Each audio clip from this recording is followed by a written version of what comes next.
വിൽപ്പന കരാർ ലംഘിച്ചതിന് DGPയുടെ 10 സെന്റ് ഭൂമി ജപ്തി ചെയ്യാൻ കോടതി ഉത്തരവ്. ഷെയ്ഖ് ദർബേ സാഹിബിനും ഭാര്യയ്ക്കുമെതിരെയാണ് കോടതി വിധി. ഭൂമി വിൽക്കാനായി 30 ലക്ഷം മുൻകൂർ വാങ്ങിയ ശേഷം കരാർ ലംഘിച്ചുവെന്നാണ് പരാതി. എന്നാൽ ഇടപാടിൽ പിൻവാങ്ങൽ ഉണ്ടായിട്ടില്ല എന്നാണ് DGPയുടെ വിശദീകരണം. ആദ്യം പരാതിക്കാരനായ ഉമർ ഷെരീഫിന്റെ പ്രതികരണത്തിലേക്ക്. വിൽപ്പന കരാർ ലംഘിച്ചുവെന്നാണ് സംസ്ഥാന പോലീസ് മേധാവിക്കെതിരെയുള്ള പരാതി. പരാതിക്കാരൻ ഉമർ ഷെരീഫ് മാതൃഭൂമി ന്യൂസിനൊപ്പം ഉണ്ട്. കരാറും ഡിസ്കഷനും എല്ലാം അദ്ദേഹമായിട്ട് ഡയറക്റ്റ് തന്നെയായിരുന്നു. നേരത്തെ പറഞ്ഞ് ഉറപ്പിച്ചതിന് അടിസ്ഥാനത്തിൽ 2023 ജൂൺ 22-നാണ് ഫസ്റ്റിൽ കരാർ ആക്കിയതും ആദ്യമായിട്ട് 15 ലക്ഷം രൂപ അദ്ദേഹത്തിൻ്റെ വൈഫിൻ്റെ അക്കൗണ്ടിലേക്ക് ട്രാൻസ്ഫർ ചെയ്തത്. അത് കഴിഞ്ഞ് 4 ദിവസം കഴിഞ്ഞ് വീണ്ടും 10 ലക്ഷം രൂപ ആവശ്യപ്പെട്ടു. അതും അദ്ദേഹത്തിൻ്റെ വൈഫിൻ്റെ അക്കൗണ്ടിലേക്ക് ട്രാൻസ്ഫർ ചെയ്തു. വീണ്ടും 1 വീക്ക് കഴിഞ്ഞപ്പോഴത്തേക്ക് 5 ലക്ഷം രൂപ ക്യാഷായി വേണമെന്ന് പറഞ്ഞു. ആ ക്യാഷ് അദ്ദേഹത്തിൻ്റെ ഓഫീസിൽ ചേംബറിലാണ് കൊണ്ട് കൊടുക്കുന്നത്. അന്ന് തന്നെ ഈ രണ്ടാമത് കൊടുത്ത 10ഉം ഈ 5 15 ലക്ഷം രൂപ അദ്ദേഹം തന്നെ ഒറിജിനൽ അഗ്രിമെൻറ്റിൻ്റെ ബാക്ക് സൈഡിൽ റിസീവ് ചെയ്ത് ടോട്ടൽ 30 ലാക്സ് എന്ന് എഴുതി സൈൻ ചെയ്ത് തന്നിട്ടുണ്ട്. അതിനുശേഷവും വീണ്ടും 25 ലക്ഷം രൂപ ആവശ്യപ്പെട്ടത് പ്രകാരം ഞാൻ ഒറിജിനൽ ആധാരം കാണണമെന്ന് പറഞ്ഞപ്പോൾ കാണിക്കാൻ കൂട്ടാക്കിയില്ല.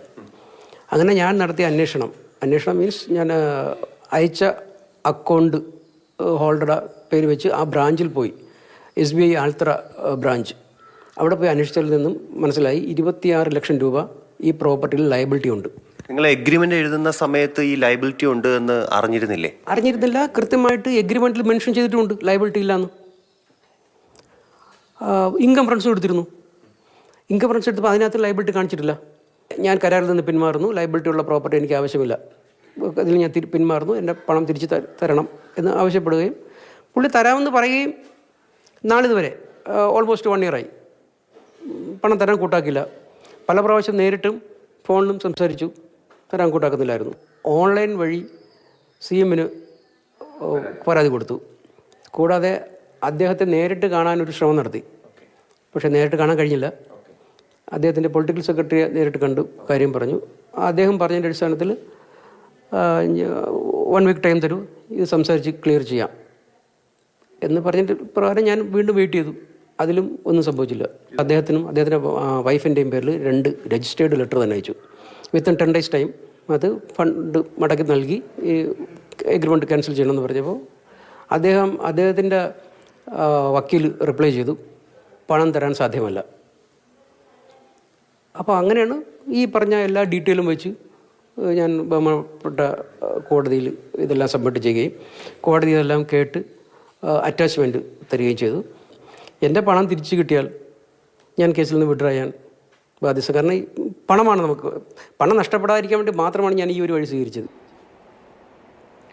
അനന്തകൃഷ്ണൻ വിവരങ്ങളുമായി ചേരുകയാണ്. അനന്തൻ, കോടതി കയറിയ ഒരു വിവാദമാണ്. സംസ്ഥാനത്തെ DGP തന്നെ തട്ടിപ്പ് കേസിൽ കോടതിയുടെ നടപടി നേരിടുക എന്ന് പറയുന്ന ഒരു സാഹചര്യം കൂടിയുണ്ട്. എങ്ങനെയാണ് ദർബേ സാഹിബ് ഇതിനെ വിശദീകരിക്കുന്നത്? പക്ഷേ ആ വിശദീകരണവും കോടതി വിധിയുടെ പശ്ചാത്തലത്തിൽ നിലനിൽക്കുന്നതാണോ? മാധു, ഉമർ ഷെരീഫ് 1 വർഷത്തോളം DGPയുടെ അടുത്ത് പോയി ഈ പണം തിരിച്ചു വേണം എന്നാവശ്യപ്പെട്ടു. മുഖ്യമന്ത്രി വഴിയും ഒപ്പം തന്നെ മുഖ്യമന്ത്രിയുടെ പൊളിറ്റിക്കൽ സെക്രട്ടറി വഴിയും സമ്മർദ്ദം ചെലുത്താൻ ശ്രമിച്ചു. അതൊന്നും നടക്കാതെ വന്നതോടെയാണ് കോടതിയിൽ പോയി അനുകൂലമായൊരു വിധി സമ്പാദിച്ചത്. ഇതിന് DGP നൽകുന്ന വിശദീകരണം ഇക്കാര്യങ്ങളെല്ലാം, ഈ ആരോപണങ്ങളെല്ലാം കളവാണ്. കാരണം ഈ സുതാര്യമായ ഒരു കരാറിലാണ് ഏർപ്പെട്ടത്. മാത്രമല്ല ഈ വസ്തുവിന് ബാങ്ക് ഈട് നൽകിയിട്ടുണ്ട് എന്നുള്ള വിവരം മറച്ചു വെച്ചിട്ടില്ല. അക്കാര്യവും കൂടി ഈ വിൽപ്പന കരാർ ഉണ്ടാക്കുമ്പോൾ പറഞ്ഞിരുന്നു എന്നാണ്. പക്ഷേ ഇപ്പോൾ ഈ ഉമർ ഷെരീഫ് പറയുന്നത് പ്രകാരം അത് കളവാണ് എന്ന് മനസ്സിലാക്കേണ്ടി വരും. കാരണം ഈ വിൽപ്പന കരാർ തയ്യാറാക്കുമ്പോൾ ഈ വസ്തു അത് ബാങ്കിൽ ഈട് വെച്ച് ലോൺ എടുത്ത കാര്യം അറിയിച്ചിട്ടേ ഇല്ല. അതിലങ്ങനെ ഒരു ബാങ്ക് ഈടായി ആ വസ്തു ഇരിക്കുന്നുണ്ട് എന്നുള്ള കാര്യം മറച്ചു വെച്ചു എന്ന് തന്നെയാണ് ഉമർ ഷെരീഫ് പറയുന്നത്. ഒരുപക്ഷെ കോടതി ഈ ഉമർ ഷെരീഫിന് അനുകൂലമായൊരു വിധി നൽകണമെങ്കിൽ ഈ കാര്യങ്ങളെല്ലാം പരിശോധിച്ചിട്ടുണ്ടാകും, DGPയുടെ ഭാഗവും കേട്ടിട്ടുണ്ടാകും. അപ്പോൾ DGP ഇപ്പോൾ നൽകുന്ന വിശദീകരണം എത്രത്തോളം സത്യസന്ധമാണ് എന്ന് സംശയിക്കേണ്ടിയിരിക്കുന്നു. ഏതായാലും വലിയ ഗുരുതരമായ ആരോപണമാണ് ഇപ്പോൾ സംസ്ഥാന പോലീസ് മേധാവി നേരിടുന്നത്. അതിനൊപ്പം തന്നെ അത് വഞ്ചനാപരമായ നിലപാടെടുത്തു, അല്ലെങ്കിൽ ഒരാളെ വഞ്ചിക്കുന്നതിന് തുല്യമായ നിലപാടിലേക്ക് പോയി എന്ന് മാത്രമല്ല, ഈ ഉമർ ഷെരീഫ് പറയുന്നതിൽ ഒരു പ്രധാനപ്പെട്ട കാര്യം ഈ പണമിടപാട്, അതായത് ഈ വസ്തുക്കച്ചവടവുമായി ബന്ധപ്പെട്ട പണമിടപാടിലെ ഒരു ഭാഗം നടന്നിരിക്കുന്നത് DGPയുടെ ഔദ്യോഗിക ചേംബറിൽ തന്നെയാണ് എന്ന് അയാൾ പറയുന്നു. അത് ഗുരുതരമായ ഒരു ചട്ടലംഘനം കൂടിയാണ്. കാരണം സ്വകാര്യമായ ഒരു പണമിടപാട് DGPയുടെ ഔദ്യോഗിക മുറിയിൽ ഔദ്യോഗിക ചേംബറിൽ വെച്ച് നടന്നിരിക്കുന്നു. 5 ലക്ഷം രൂപ നേരിട്ട് പോലീസ് ഹെഡ്ക്വാർട്ടേഴ്സിലെ DGPയുടെ മുറിയിൽ കൊണ്ടുപോയിട്ടാണ് കൊടുത്തതെന്നാണ് ഉമർ ഷെരീഫ് പറയുന്നത്. അതും ചട്ടലംഘനമായിട്ട് കണക്ക് കൂട്ടേണ്ടി വരും. ഏതായാലും വലിയൊരു ആരോപണത്തിന്റെ നിലയിലേക്കാണ് സംസ്ഥാന പോലീസ് മേധാവി ഇപ്പോൾ എത്തി നിൽക്കുന്നത്. ശരി, അനന്തകൃഷ്ണനാണ് വിശദമായ വിവരങ്ങൾ നൽകിയത്.